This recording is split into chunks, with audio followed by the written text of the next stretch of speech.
capítulo 5 e o versículo de número 10. Segundo aos Coríntios, capítulo 5 e o versículo de número 10. Diz assim: porque é necessário que todos nós compareçamos diante do tribunal de Cristo, para que cada um receba o bem ou o mal que tivermos feito por meio do corpo. Esse texto, meus irmãos, é um texto bastante conhecido dos leitores. É um texto bastante conhecido daqueles que apreciam a poderosa palavra do nosso Senhor Jesus. Esse texto abrange uma área dentro da teologia chamada escatologia. E todos nós sabemos e aprendemos que a escatologia nada mais é do que a doutrina ou o ensinamento das últimas coisas, ou das coisas que breve vão acontecer. Quando estudamos a escatologia, abre-se um leque de temas a serem abordados. E na quinta passada estivemos pensando um pouco acerca da escatologia, o que era a escatologia e o porquê eu devo estudar a escatologia. Falamos um pouco também do arrebatamento da igreja. Amém. Momento esse que todos nós ansiamos e desejamos que aconteça. É interessante, meus irmãos, que quando nós paramos para pensar acerca do arrebatamento, nós aprendemos que a palavra arrebatamento, ela também tem o mesmo significado de harpazo, ou seja, que vem de arpão, tirado do ambiente de surpresa e com muita força. É interessante que quando paramos para pensar acerca da volta do nosso Senhor Jesus, da parousia assim conhecida dentro da temática escatológica, é o momento em que nós iremos nos encontrar com o nosso Senhor Jesus. E depois que vai acontecer o arrebatamento, acontece alguns eventos escatológicos dentro desse ambiente. A igreja é arrebatada, e aqueles que morreram em Cristo Jesus, e também nós, os que ficamos vivos, seremos juntamente com eles arrebatados, e assim nos encontraremos com o nosso Senhor. E quando nos encontrarmos com o nosso Senhor, a Bíblia diz que nos ares, todos nós iremos de comparecer diante do nosso Senhor Jesus. E esse momento, dentro da escatologia, é conhecido como o tribunal de Cristo.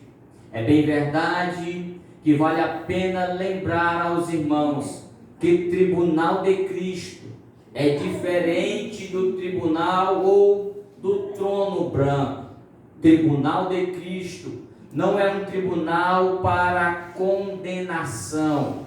O tribunal de Cristo é um tribunal aonde todos os crentes salvos, todos os crentes arrebatados, todos os crentes que morreram em Cristo Jesus, estaremos diante do nosso Senhor para prestarmos conta de tudo aquilo que fizemos, de todas as responsabilidades que foram nos atribuídas enquanto estávamos aqui na terra. Quando a igreja, os crentes, os nossos irmãos, estivermos diante do nosso Senhor, tudo aquilo que fizemos será posto à prova, vai estar em julgamento ali tudo que nós fizemos e contribuímos para o reino de Deus. Quando nós paramos para pensar, é bem verdade que primeira carta aos Coríntios, capítulo 15 e o versículo 58, Paulo vai dizer: portanto, meus irmãos, sede firmes e constantes e superabundantes na obra do Senhor, sabendo que o vosso trabalho não é em vão. Paulo vai dizer: sabendo que o vosso trabalho não é em vão. Aquilo que o Senhor te confiou, aquilo que o Senhor me confiou, quando nós estivermos diante do Todo-Poderoso, iremos de prestar conta de todos os atos que nós fizemos. A primeira lição que nós podemos aprender aqui é que no texto em que nós lemos, na segunda carta aos Coríntios, no capítulo 5 e o versículo 10, a Bíblia diz, a parte B do versículo: para que cada um receba segundo o bem ou o mal que tiver feito diante, por meio do corpo. Diante disso, nossas obras estarão em julgamento. Ou seja, o que fizemos ou deixamos de fazer com os dons e talentos que nos fora confiado, vai estar sob o juízo do nosso Senhor. E esse tribunal é bem verdade que é bom lembrar aos irmãos. Nesse tribunal aqui não tem justificativa o que você fez e o porquê você não fez. Era para nós termos feito enquanto a confiança fora nos dada. É por isso que o texto diz: segundo o bem ou o mal que tiver feito por meio do corpo. O dom que o Senhor te entregou, aquilo que Ele lhe confiou, é para mim e para você utilizar em favor do reino de Deus. Aquilo que o Senhor te entregou, aquilo que Ele lhe confiou, é para você glorificar e exaltar o nome dele. O problema é que nós estamos vivendo diante de uma geração que parece que ainda não entendeu o que é o Evangelho, que parece que não entendeu a chamada, a responsabilidade que o Senhor colocou em nossas vidas. Quantas pessoas estão ao nosso redor e estão, permita-me fazer uma comparação, parece que estão vivendo como se tivessem não entendido a mensagem da cruz. Parece, meus irmãos, que ainda não descobriram o significado de estar na igreja.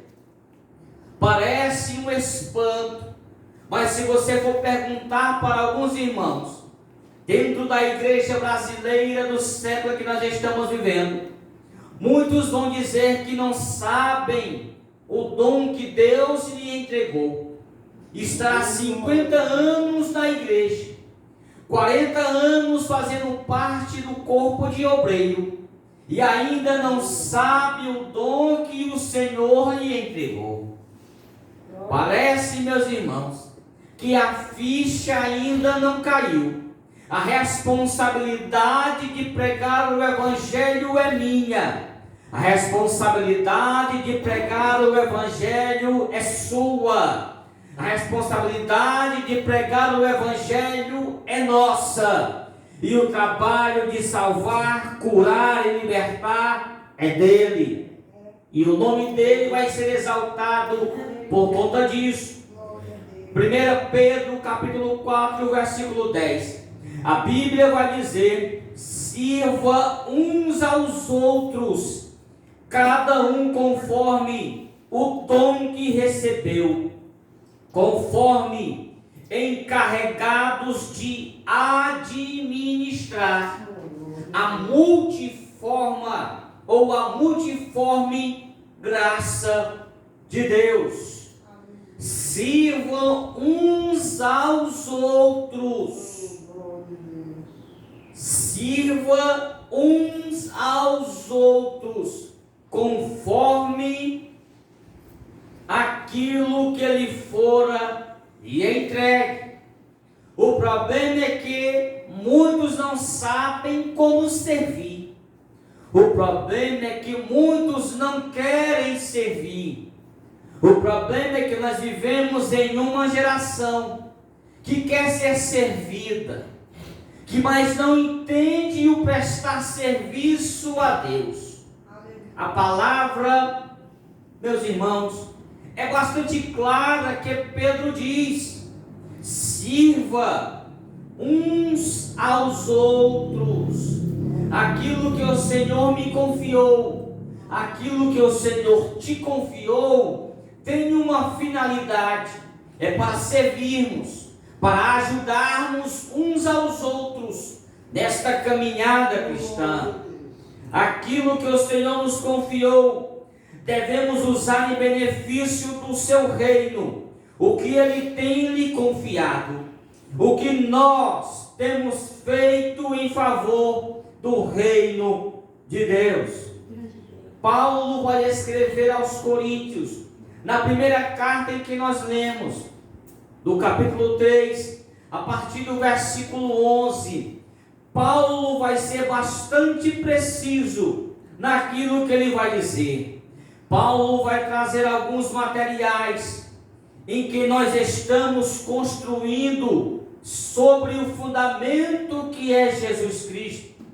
Abra comigo a sua Bíblia, em 1 aos Coríntios, capítulo 3, e o versículo 11, vai dizer: porque ninguém pode lançar outro fundamento, além do que foste posto, o qual é Jesus Cristo. Percebam que Paulo, depois de chamar a atenção da igreja de Corinto, de chamar eles de carnais, porque não tinha como ele ser tratado como alguém espiritual, se eles estavam vivendo em uma carnalidade.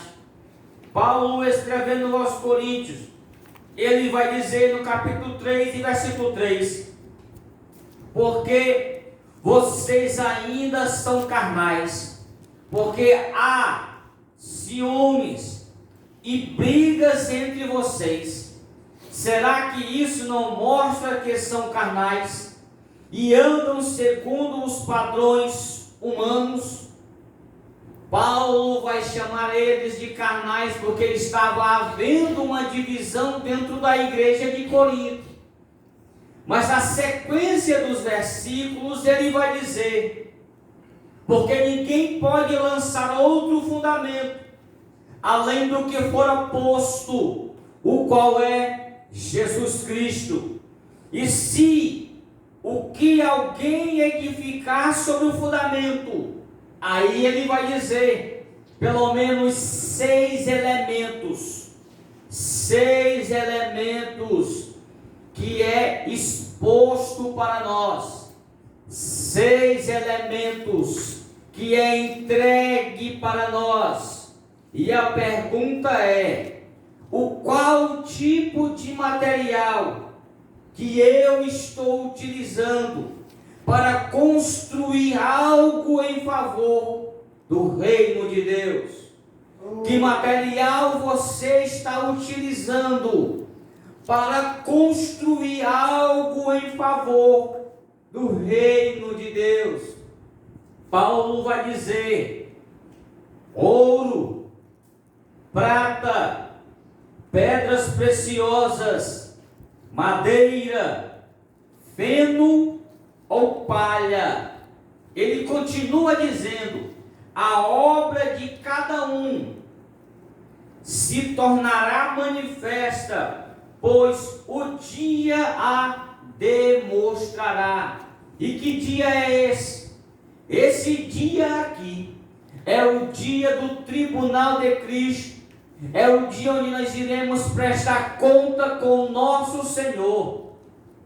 Nós somos muito bons em dizer que o ímpio vai prestar conta com o Senhor, mas os primeiros a estarmos diante do Todo-Poderoso somos nós, a igreja. E a pergunta continua: qual tipo de material que nós estamos utilizando em favor do crescimento do reino de Deus? Vamos lá. Paulo vai identificar o primeiro elemento, é o ouro.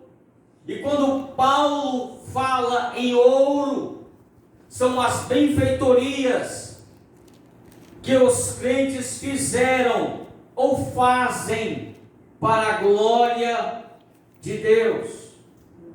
As obras feitas em ouro é tudo aquilo que nós fazemos para glorificar, para exaltar o nome do Senhor Jesus.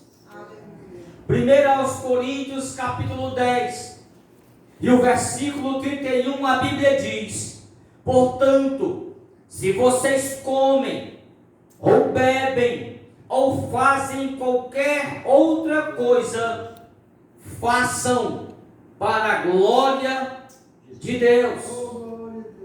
Deixa eu pensar um pouco com vocês aqui. Se eu prego, não é para a minha glória. Se eu louvo, não é para a minha glória. Tudo que nós fizermos, seja para glorificar e exaltar e bendizer aquele que fora moído na cruz do Calvário.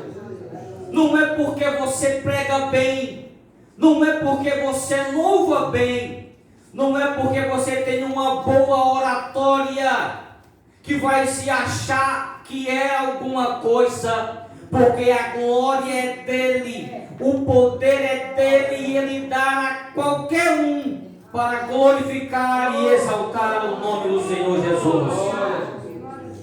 Segunda carta que Paulo vai escrever aos Coríntios, no capítulo 10, o versículo 17, ele vai dizer: aquele, porém, que se gloria, glorie-se no Senhor, porque não é aprovado quem a si mesmo se louva, mas sim aquele a quem o Senhor louva. Em outras palavras, ele está dizendo: se vocês querem se glorificar, glorifiquem o Senhor Jesus. Ele vai dizer aqui: porque não é aprovado quem a si mesmo se louva, ou seja, quem é aquele que mesmo se gaba, quem é aquele mesmo que pensa que tem, que acha que é, acha porque prega bem e as pessoas estão aos seus pés lhe bajulando. Não, a Bíblia Sagrada diz: e isso não é louvável. O que a Bíblia vai dizer é mais aquele a quem o Senhor louva, é quem ele tira do anonimato e coloca na frente, é aquele que exalta e bendiz ao Cordeiro Santo de Deus. Estamos vivendo uma triste geração que se autopromove pregador, se autopromove pastor, se autopromove cantor, tudo para a glória do homem, e esquece que a glória é dele, o poder é dele, a majestade é dele, toda a terra é dele. Bendito seja o Cordeiro de Deus.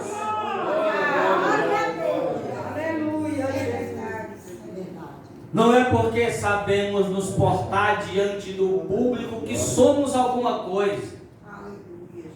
Nós não somos merecedores nem sequer de estarmos vivos. Foi através do sacrifício dele na cruz do Calvário que nos tirou de uma vida preguiça em que nós vivíamos, não para se autopromover, mas para glorificar ao nome dele. Glória a Deus. O segundo elemento que Paulo vai tratar com a igreja de Corinto é a prata. E a prata, meus irmãos, aqui, dentro da Bíblia Sagrada, a prata tem o simbolismo de resgate. Dentro da cultura veterotestamentária do Antigo Testamento, a Bíblia vai nos dizer, meus irmãos, que no Antigo Testamento a redenção dos filhos de Israel eram pagas com a prata. Mas quando paramos para pensar um pouco agora, já no Novo Testamento, esse material simboliza a redenção de Cristo Jesus. E quando eu paro para pensar um pouco daquilo que nós estamos fazendo, ou daquilo que nós estamos, da maneira que nós estamos se comportando, será que nós estamos construindo uma obra em prata? Sabe quem é que constrói a obra em prata? São aqueles missionários, são aqueles evangelistas.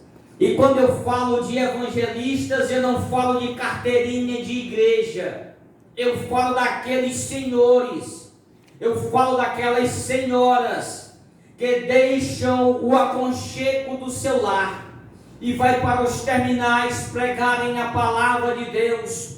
Quando eu falo de evangelista, eu não falo daquele que tem uma credencial humana, não. Eu falo daqueles que pregam a palavra de Deus dentro dos ônibus. Eu falo daqueles que entram nas vielas às 2 horas da tarde para pregar a palavra do Senhor. Eu falo daqueles que se dispõem em outros países levando a palavra do Cordeiro Santo de Deus. Eu falo daqueles que se dispõem a levar e pagar um preço, quem sabe dar até a sua vida em favor do Evangelho para glorificar ao nome do Senhor.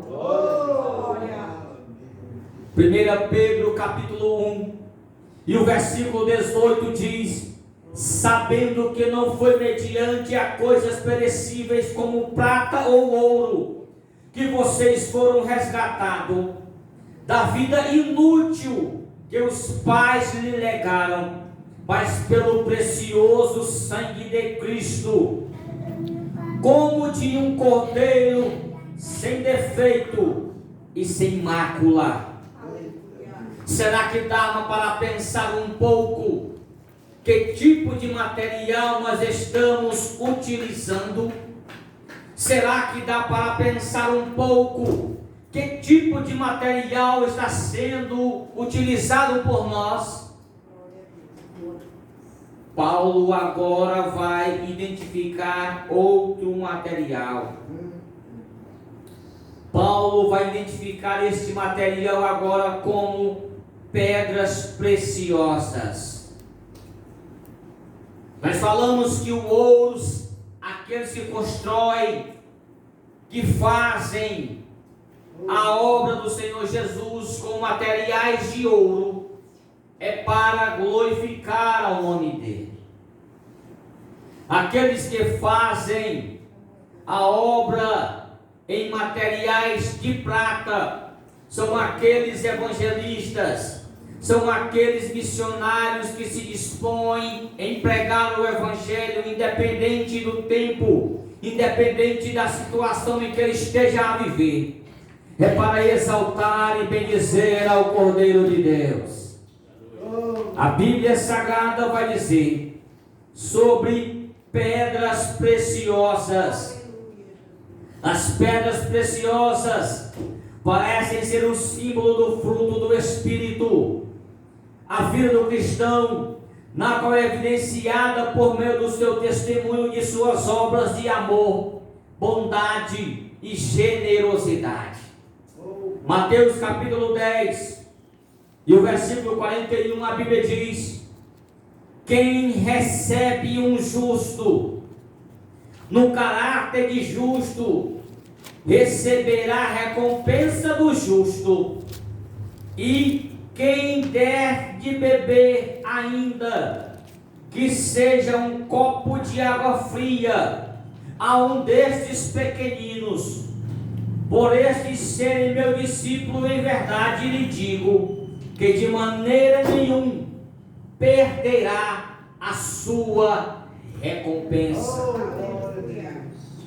As obras construídas em pedras preciosas aqui são aqueles irmãos que têm a generosidade de contribuir, de ajudar, de estender a mão àqueles que necessitam ser ajudados, aqueles que precisam, como a obra do Senhor Jesus, e como alguns de nossos irmãos que carecem de ser assistido de uma maneira social. O problema da minha geração é que até para estender a mão está difícil. Queremos receber de alguém, mas não queremos distribuir para alguém aquilo que é nosso. Se na minha casa ou na minha mesa tem pão, queijo e presunto, não importa se na vida do irmão só tem um café para tomar.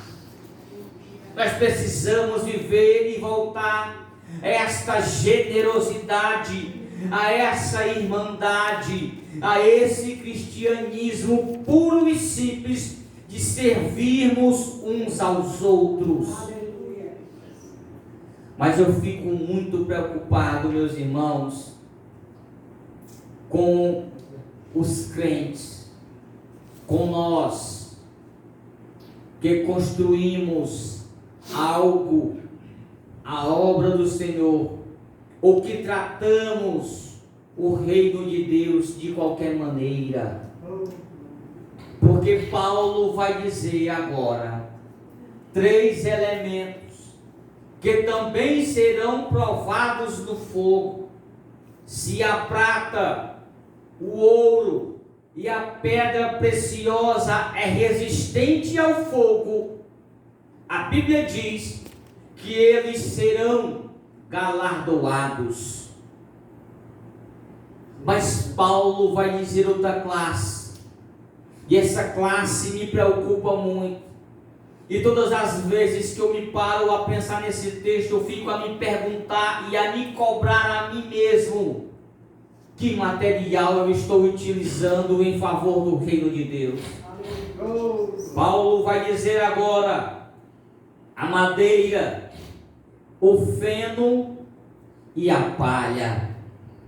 Quando eu leio a Bíblia Sagrada e vejo Jeremias capítulo 48 e o versículo 10, Jeremias 48 e o versículo 10, a Bíblia diz: maldito aquele que fizer a obra do Senhor relaxadamente. Maldito aquele que fizer a obra do Senhor relaxadamente. E tem pessoas que fazem isso, pregador? Tem. São pessoas que querem estar na igreja e dizem que fazem a obra do Senhor e estão construindo sobre o fundamento, ou seja, sobre Cristo, obras de madeira, feno e palha. A madeira aqui, meus irmãos, ela tem um simbolismo de humanidade, é a expressão dos crentes carnais. É por isso que Paulo vai tratar a igreja de Corinto como alguém carnal. Estavam na igreja, estavam no evangelho, mas o evangelho não tinha entrado de uma maneira o suficiente neles para causar uma mudança. Ainda havia carnalidade, ainda havia ciúmes, ainda havia brigas, ainda havia divisões. A madeira fala de alguém carnal. Paulo escrevendo, ele diz: eu, porém, irmãos, não pude falar a vocês como as pessoas espirituais, porque aqui Paulo vai se expressar dessa maneira. Todos nós sabemos que a igreja de Corinto era uma igreja onde havia os dons espirituais, era uma igreja que Paulo tinha discipulado, era uma igreja que Paulo tinha fundado, era uma igreja que Paulo tinha doutrinado. E se tem uma igreja carnal e ingrata, é a igreja de Corinto. Esta mesma igreja que Paulo discipulou, que Paulo ensinou, que Paulo pregou, é a mesma igreja que diz que Paulo não pregava nada, é a mesma igreja que diz que Paulo não sabia de nada. Meus irmãos, parece que eu estou vendo parte da igreja brasileira dentro da igreja de Corinto. Estamos vivendo em um meio, meus irmãos, onde não sabemos mais quem é quem, até se veste como crente, levanta até a mão para glorificar, mas é um crente carnal. Meus irmãos, isso é muito perigoso. No entanto, na ocasião do arrebatamento, todos estarão arrependidos de suas ações carnais, estarão presentes no tribunal de Cristo, porém não receberão galardão. Talvez você tinha ouvido dizer que tem galardão para todo mundo. Galardão é para quem trabalha. E com ouro, prata e pedras preciosas. Talvez lhe enganaram por algum momento, mas o Senhor me trouxe aqui para te dizer e te perguntar: de que maneira e que material você está utilizando no reino de Deus? De que maneira estamos tratando a igreja do nosso Senhor? Esses crentes aqui estavam dentro da igreja de Corinto. Esses crentes aqui, carnal, está dentro da ambiência da igreja brasileira. Mas outro tipo de material que Paulo vai dizer aqui é aqueles irmãos ou aquelas irmãs que até constroem alguma coisa, mas é com feno. E todos nós sabemos que, diferente do que muitos que pensam, o feno não diz respeito a um único tipo de planta. Na verdade, pode ser chamado de feno qualquer mistura de gramíneas, leguminosas que passam pela fenação, isto é, por um processo de desidratação. Ou seja, estão vivendo uma mistura. Uma hora está aqui com a gente glorificando, outra hora estava sambando no carnaval, está se misturando. Uma hora pode trocar Jesus por Genésio, e isso é muito perigoso. Meus irmãos, crente que vem construindo a obra ou querendo viver de qualquer maneira com uma mistura dentro da igreja é muito perigoso. Os crentes que a obra são como de fenos são aqueles que fazem mistura, não legitima, sem a renovação do Espírito, da palavra e sem o primeiro amor. Estão na igreja, mas é como se não estivesse. Estão nos nossos departamentos, mas é como se não fizesse conta. Parece que esqueceu do sacrifício de Jesus e estão vivendo de qualquer maneira. Isso é muito perigoso. Tenha cuidado com que tipo de material estamos servindo ao reino de Deus.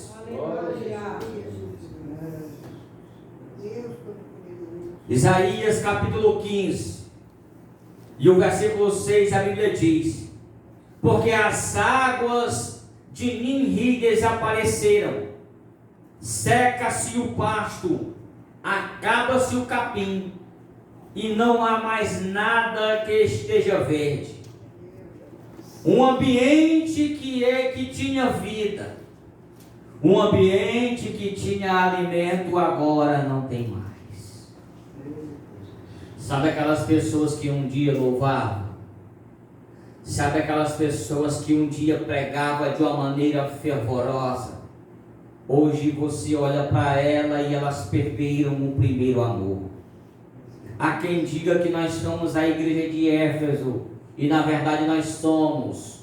Muitos de nós somos de fato a igreja de Éfeso, mas não a do primeiro encontro com Paulo, aquela de Apocalipse, que perdemos o primeiro amor. Estamos querendo servir de qualquer jeito. Estamos empurrando as coisas com a barriga e dizendo que está tudo bem. O Evangelho não é para amadores. O Evangelho foi para aqueles que o Senhor o confiou. E se você está aqui foi porque Ele confiou algo em suas mãos. Meus irmãos, um ambiente que tinha vida, tinha produção, agora se encontra seco, sem vida, uma aparência até. Tudo que esse crente faz é buscando para algo para si. Esse aí pode se arrepender e serem salvos, mas sem a recompensa diante do tribunal de Cristo. Jesus é misericordioso. Jesus é misericordioso. E muitos de nós estamos vivendo na misericórdia dele. Mas precisamos, meus irmãos, se levantar como igreja. Precisamos se levantar como obreiros. Precisamos fazer acontecer aquilo que Ele nos chamou. É necessário deixarmos a nossa aparência, arregaçarmos as nossas mangas e fazer o que Ele nos confiou. Mas outro tipo de material que vai nos chamar a atenção é o crente palha. A palha, meus irmãos, a madeira ainda tem um pouco de consistência, mas a palha, ela é muito fraca e inconstante. Essas são as obras dos crentes palha, que são levados a todo e qualquer vento de doutrina. Paulo vai orientar ao jovem pastor Timóteo. Paulo vai orientar a esse jovem pastor que nos últimos dias iria surgir falsas doutrinas, falsos ensinamentos, homens amantes de si mesmo, e o ensinamento bíblico até. Para alguns, ele vai dizer para alguns, ele não está falando para alguém que não conhece, ele está falando para alguém que está dentro. Quando ele está falando da doutrina que vai causar comichão no ouvido, é para quem um dia sabia o que era a doutrina, para quem era e gostava do ensinamento, e hoje não precisamos mais de ensinamento. Vivemos agora na graça. Vai pensando que você pode fazer tudo, porque tudo está sendo creditado, anotado, registrado, e tudo nós iremos de prestar conta.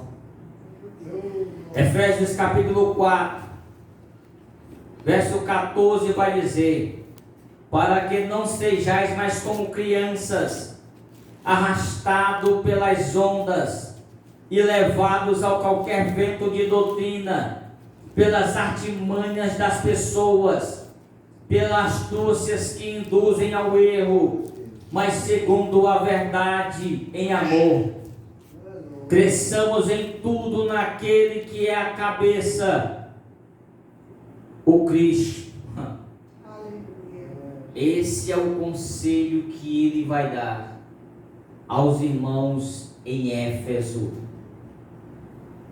Para que não sejamos mais como criança, Aí tem alguns que dizem: deixa vir minhas criancinhas, porque dela é o reino dos céus.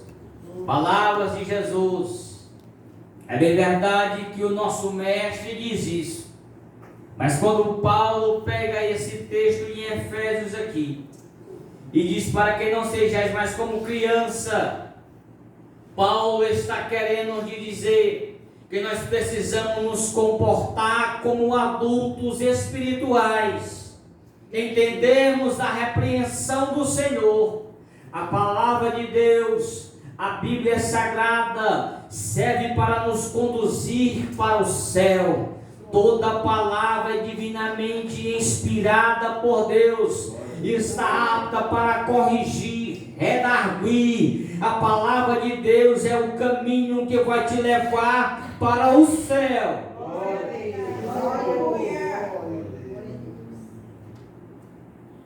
Meus irmãos, e a pergunta é: de que maneira estamos fazendo a obra do Senhor Jesus? E que tipo de material nós estamos utilizando? Já parou para pensar de que maneiras estamos servindo ao nosso Deus? Porque a Bíblia diz: se a obra de alguém se queimar, esse sofrerá dano, porém ele mesmo será salvo, mas como que através do fogo. E quer dizer que eu não vou para o céu? Vai. A misericórdia do Senhor é as causas de nós não sermos consumidos. Esse tribunal aqui é para crente que faz a obra em ouro, em prata e em pedras preciosas. Esse tribunal aqui também é para crentes que praticam e fazem a obra em madeira, feno e palha. Quer receber galardão do Senhor? Quer receber galardão do Senhor? Então vamos trabalhar e fazer a obra do reino do Senhor Jesus em ouro para glorificar a Ele. Levantaremos e nos levantaremos como evangelistas e missionários em pregar o Evangelho lá fora. E também iremos ajudar aqueles que precisam ser ajudados. Jeremias capítulo 48, versículo 10. Ele é bastante preciso no que ele diz, pois a Bíblia vai nos dizer da seguinte forma: maldito aquele que fizer a obra do Senhor relaxadamente. De que maneira estamos nos se comportando diante do Senhor? Essa palavra é para mim. Essa palavra é para você. Essa palavra é para nós que estamos aqui. E isso é para glorificar e exaltar ao Cordeiro Santo de Deus. Turma pensando que estará diante do Todo-Poderoso no tribunal de Cristo. E começa a pensar a partir de hoje: que tipo de material eu estou utilizando em favor do reino de Deus? Fica de pé para nós orarmos ao nome do Senhor Jesus.